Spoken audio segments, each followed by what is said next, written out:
Hello বন্ধুরা, আমরা আজকে আবার চলে এলাম তোমাদের কাছে একটা ছোট্ট ব্লগ নিয়ে। আর এই ব্লগে তোমরা দেখতে পাচ্ছ আমার পিকু বেটার সঙ্গে আছে। পিকু একটু ঠান্ডা লেগে গেছে, আবার ওর কাশি হচ্ছে, তাই ওর শরীরটা খুব ভালো নেই।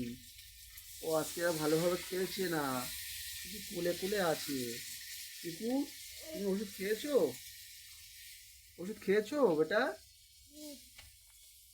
আর কি খেয়েছো? ভাত। ভাত? মুড়ি খেয়েছো? আচ্ছা, মা কি করছে তোমার এখন? মা রান্না করছে? ও, আমি কাজে যাব তো, তুমি কি আমার সাথে যাবে? ঠিক আছে, তোমাকে কাজে নিয়ে যাব। গিয়ে তুমি ওখানে খেলা করবে? হ্যাঁ,